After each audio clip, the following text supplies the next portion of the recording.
कोई ऊपर से ये मत सोच लेना कि डॉक्टर बाबा साहेब अम्बेडकर दोबारा आएंगे, वो नहीं आने वाले। हमें आपको अपने बच्चों में से ही अम्बेडकर बनाने पड़ेंगे, हमें खुद को बनना पड़ेगा।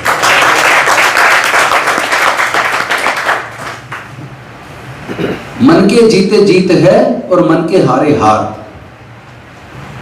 तो जैसा हमारे प्रोफेसर वर्मा बोल रहे थे कि निराशा होने लगी है, निराशा से काम नहीं चलेगा। नो डाउट जो चिंतनशील है वो परेशान, ऐसी व्यवस्था को देखकर परेशान तो होते हैं।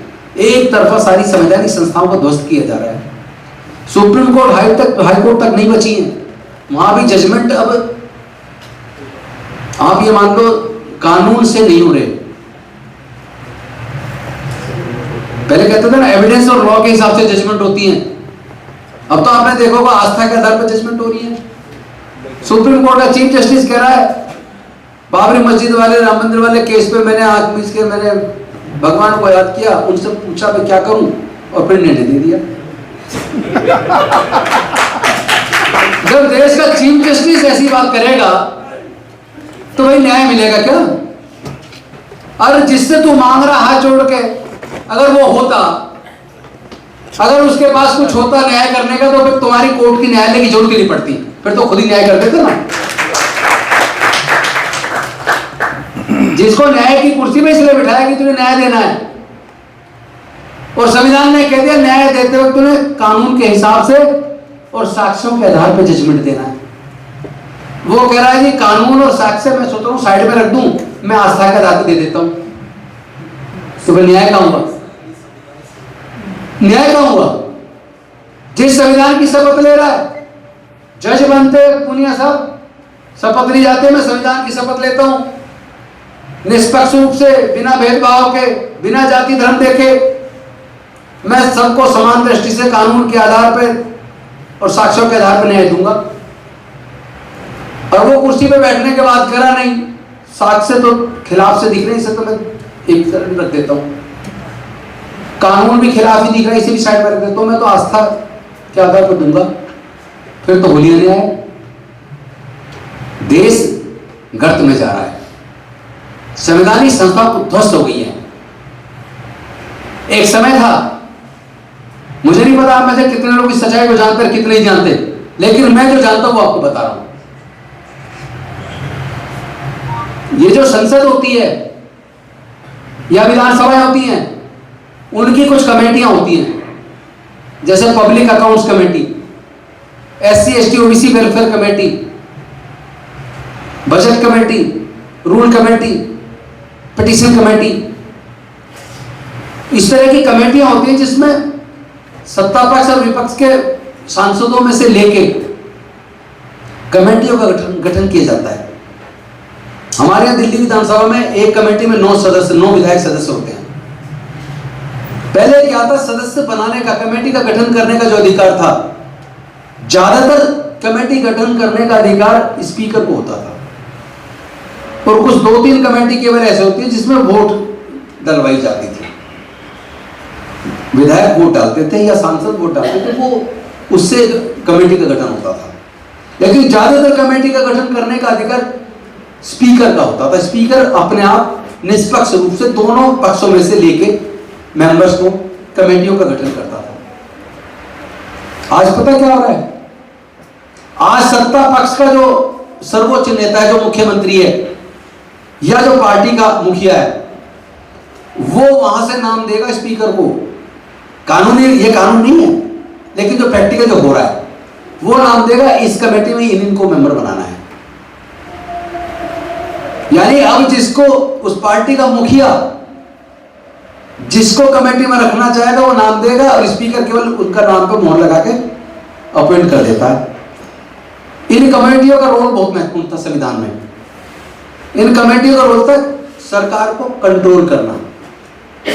सरकार जो निर्णय ले रही है वो पब्लिक हित में है या नहीं है, सरकार को दिशा देना, सरकार को कंट्रोल करना, और कई जो विषय उनके पास विचाराधीन होते तो उसको अपनी जांच पड़ताल करके उस पर रिपोर्ट देना, यहां तक कि कमेटियों को सजा देने तक का भी प्रावधान है।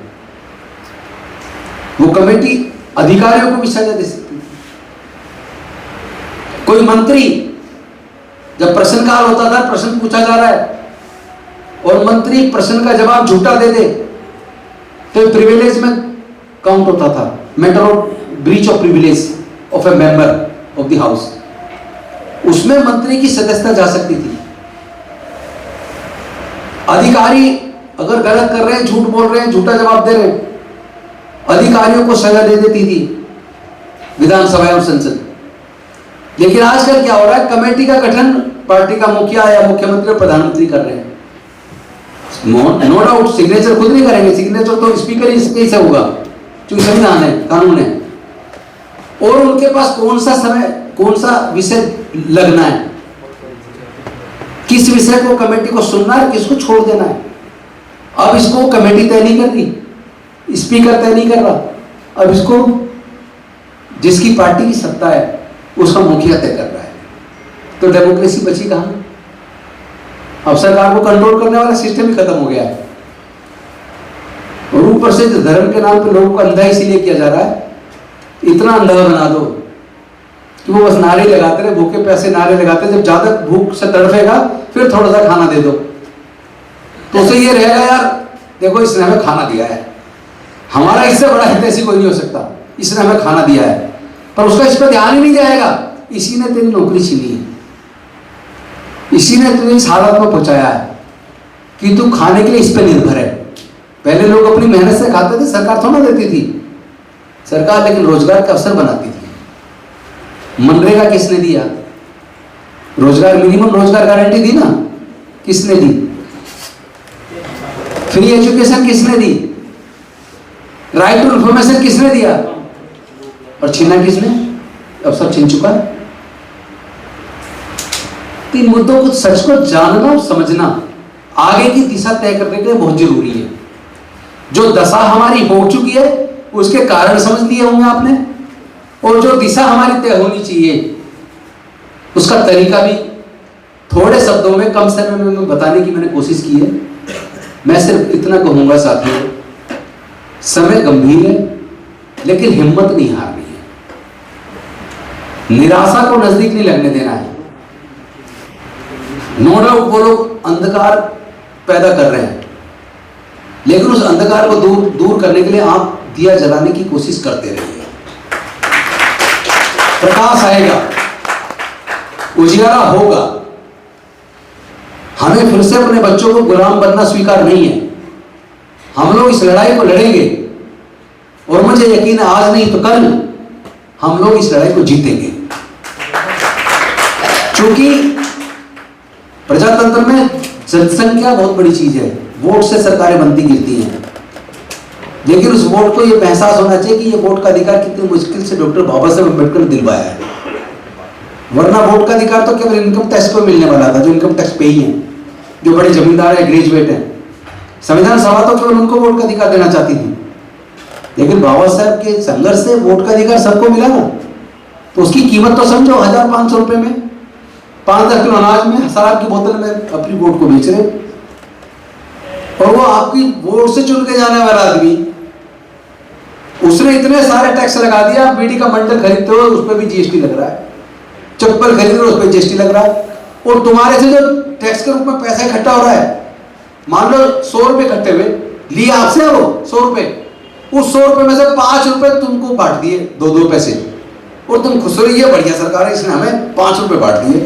अब हमें 95 उसी के पास है, और ये 100 के 100 रुपए तुमसे ही लिए हैं। इस बात को भी तो समझ लो, और इसी हिसाब से आगे की दिशा आप सब लोग तय करेंगे, मैं उम्मीद करता हूँ। बहुत बहुत धन्यवाद, आपने मुझे बुलाया, बहुत साहब, थैंक यू वेरी मच। नमो बुद्धाय, जय हिंद, जय भारत, शुक्रिया।